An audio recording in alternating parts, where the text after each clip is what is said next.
Salut à toi, je m'appelle Gauthier et bienvenue dans mon parcours d'investisseur en bourse, l'émission qui documente mes investissements et qui t'apprend les ficelles de cet univers. Et aujourd'hui, je dois t'avouer qu'on t'a menti. Oui, les créateurs finance sur YouTube t'ont menti. Le MSCI World, l'ETF Monde, là, soi-disant, n'est pas si monde que ça. En fait, on te dit généralement que l'ETF Monde, il est génial parce qu'il est diversifié, qu'il investit sur le monde entier. Et quand toi, tu racontes ça à tes amis, tu vas leur dire, bah oui, j'ai acheté un ETF Monde sur le monde entier. Ça veut dire que j'achète des entreprises dans le monde entier, plus de 1500 entreprises dans l'indice. C'est génial, ça veut dire qu'il faudrait que le monde s'écroule pour que je perde tout. Ok, le MSCI World est pas mal, sauf que c'est pas un vrai ETF Monde, c'est du marketing, puisque dans le MSCI World, on a 23 pays développés, États-Unis, Europe, etc.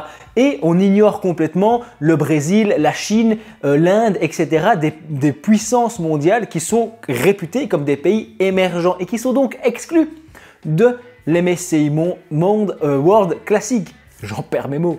Donc oui, j'insiste, le MSCI World est un ETF excellent pour les débutants, n'est-ce pas? D'ailleurs, il n'y a aucun conseil d'investissement, aucune recommandation d'achat ou de vente. Tu dois faire tes propres recherches, construire ton propre avis, comprendre que sur YouTube, c'est du divertissement et qu'investir en bourse comporte des risques de perte en capital. Mais ceci étant dit, je vais te présenter dans cette vidéo un ETF FTSE All World qui est le véritable ETF Monde dont peu de personnes finalement te parlent. Qu'est-ce que c'est la différence? Eh bien, dans un premier temps, je vais te montrer ça d'un point de vue théorique et puis on va directement aller en bourse où je vais pouvoir te présenter les ETF directement. Je te mettrai les codes en description pour que tu puisses les retrouver si jamais tu es intéressé. L'ETF Monde d'un côté n'est pas si monde que ça comme je l'ai dit puisqu'il va s'intéresser à 1500 entreprises environ dans 23 pays développés. C'est énorme, 1500 entreprises, c'est super intéressant et on est à plus de 60% aux États-Unis, d'accord? Puisque les États-Unis ont les plus grosses capitalisations au monde. Le problème, je l'ai dit, c'est qu'on exclut les pays émergents. C'est pour ça que de l'autre côté, il y a le FTSE All World qui, lui, va prendre le monde entier au sens strict. C'est en fait, lui, le vrai indice, le vrai ETF MSCI World All World qui va donc prendre toutes les entreprises du monde entier. Là, au lieu d'avoir 1500 entreprises, accroche-toi, on en a plus de 4000. 4000, Chine, Inde, Brésil, bref, tous ces gros géants qui sont des pays émergents, qui sont les géants de demain, sont dans le All World, mais pas dans le MSCI World. Ça veut dire qu'il faut vraiment qu'ils évoluent très fort pour passer dans le MSCI World. Après, la question c'est, est-ce que c'est mieux le MSCI World classique ou est-ce que c'est mieux le FTSE All World? C'est ça la question. Mais pour que tu comprennes bien tout ça, on se retrouve sur mon écran avec dans un premier temps le MSCI World, le classique avec près de 80 000 millions d'encours sous gestion. C'est juste aberrant. Donc c'est un énorme ETF, d'accord, très populaire auprès de la communauté des investisseurs en bourse. Le code ISIN, il est juste ici. Je te le partage en description de la vidéo. N'essaye pas de screenshotter, etc. Tu peux screenshotter si tu veux, mais ça ne sert à rien. Ensuite, sur un an, tu peux voir que cet ETF, il a fait 32%. Donc, c'est énorme, d'accord? Ici, ceux qui commencent à investir maintenant, ne vous faites pas avoir, d'accord? 2024, c'est une dinguerie. 32% sur l'ETF Monde, c'est juste une folie. Après, sur 5 ans, ça se calme. On est à 84%, donc ça reste très honorable. Hein. Tu achetais cet ETF à 50 €, tu le vends le double. Donc, tu doubles ton argent sur 5 ans. Ben, c'est fou. Qui fait ça? Derrière, on a sur 10 ans 200%. Ça s'affiche 206%. Donc, tu as acheté l'ETF à 30 € et tu le revends maintenant à 100 €. Donc, tu fais x3 sur ton argent en 10 ans avec l'ETF Monde classique, celui que tout le monde te présente. C'est génial. Dedans, qu'est-ce qu'il y a? Eh bien, il y a des 30% de cycliques, 48% de légèrement cycliques et 20% de défensifs. Ok. Nvidia, Apple, Microsoft, Amazon, Meta, Alphabet, c'est Google, il y a Tesla, etc. Donc les 7 magnifiques qui sont surpondérés dans l'indice. 25% de l'indice avec ces 10 entreprises américaines.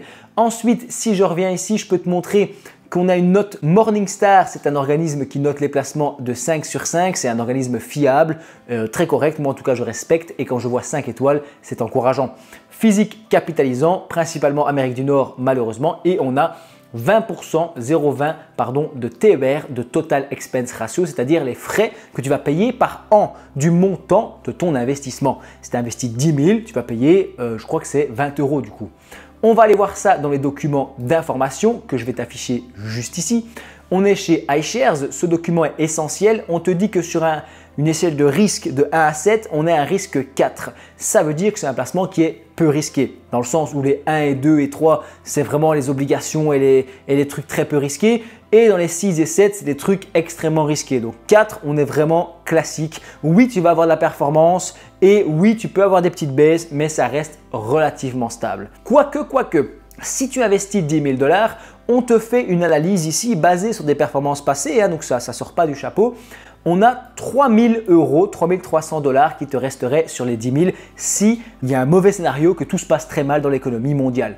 Après 5 ans, si tout se passe extrêmement bien, tu pourrais avoir jusqu'à 20 000 $. C'est ce qui s'est passé ici sur les 5 dernières années. Tu peux doubler ton argent. Ensuite, d'un point de vue des frais, c'est ce qui m'intéresse à te montrer, c'est qu'on a 0,20% de frais. D'accord? Donc 20 $ sur 10 000 par an. C'est pas grand chose pour le service qui est rendu ici d'avoir toutes ces entreprises. Sans transition, je passe sur un Vanguard FTSE All World, c'est-à-dire l'indice dont je t'ai parlé, le All World qui investit réellement sur le monde entier. Vanguard, c'est pas comme iShares de BlackRock, c'est un autre émetteur mais qui est aussi extrêmement puissant. C'est même un petit peu les inventeurs des ETF. On a 30% de performance sur un an, légèrement inférieur au MSCI World Classic. Et sur 5 ans, on a 75%, donc on est en dessous du MSCI World Classic. Si tu apprécies ce genre de contenu, tu peux soutenir la chaîne à l'aide du programme de souscription YouTube. C'est un système de sub directement intégré dans YouTube qui permet de soutenir les créateurs. En échange, tu as des petits avantages sympathiques comme l'accès à des vidéos en avance, à des vidéos spéciales pour les membres ou encore le choix d'un prochain sujet qui sera abordé sur la chaîne. C'est le premier lien en description et on parlait de quoi déjà ? Et sur 10 ans, malheureusement, je n'ai pas les données puisque l'ETF a que 5 ans, il s'arrête en 2019. Donc tu peux voir qu'on sous-performe légèrement l'indice monde classique de base qu'on te présente tout le temps. Pourquoi? Parce que les pays émergents, ça fait des années qu'on dit qu'ils vont monter et ils ne sont pas encore dans une explosion commune, d'accord? Mais sur un potentiel, sur un placement à 5, 10, 15, 20 ans, eh bien, on peut imaginer que les pays émergents prendront une place beaucoup plus importante et deviendront des pays industrialisés. Ils pourraient rejoindre le MSCI World, mais toi, avec le All World, tu les aurais déjà en portefeuille. Est-ce que c'est une bonne chose? Je te laisse en juger. On a quand même une performance honorable, une notation de 4 étoiles sur 5, donc un petit peu moins bien noté. Cet ETF, il a 14 000 millions d'encours sous gestion. On est loin des 80 000 millions d'encours du MSCI World Classic, mais encore une fois, c'est une stratégie qui est un peu différente puisque là, tu as un véritable ETF monde avec 3600 positions, le double du MSCI World Classic. On a des frais à 0,22, mais ça, j'aimerais bien aller vérifier. Dans le top 10 des positions, c'est relativement semblable en termes de répartition et ici, on reste beaucoup sur les États-Unis, Apple, Microsoft, Nvidia, etc. Et on voit Taiwan Semiconductor qui apparaît, tu vois, il y a des petites entreprises comme ça qui sont plus intéressantes. Enfin, petite Taiwan Semiconductor, c'est quelque chose quand même. Je vais directement me rendre dans les documents. Donc cette fois-ci, on est chez Vanguard, je l'ai dit, et on a un risque 4 sur une échelle de 1 à 7. Pareil que pour le MSCI World Classic. Tu vois que de toute façon, les performances sont assez proches les unes des autres. En termes de rendement, on te promet de presque doubler ton argent sur 5 ans avec 20 000 $ basés sur des scénarios dans les années précédentes, 1800, donc ce serait un petit peu plus sévère en cas de scénario de tension si vraiment ça se passe mal. Ensuite, au niveau des frais, on aurait 0,2 et 0,22 plus 0,02 de coût de transaction. Donc tu vois qu'ici, on serait à 0,24, un peu plus cher qu'un MSCI World classique. C'est normal, il y a plus d'entreprises. Tant qu'on y est, je t'en présente un dernier, le Vanguard FTSE All World UCITS ETF, mais cette fois-ci distribuant pour ceux qui préfèrent toucher les dividendes plutôt que de les laisser se recapitaliser. La performance est légèrement inférieure puisque les dividendes, on ne les touche pas sur 5 ans aussi et sur 10 ans aussi. Ce côté dividende, tu as pu les mettre dans autre chose. En fiche d'identité, on a toujours 4 étoiles, une distribution trimestrielle des dividendes ici. On est toujours en physique. Et au niveau des positions, normalement, ça change quasi rien puisqu'on suit le même indice, le FTSE All World.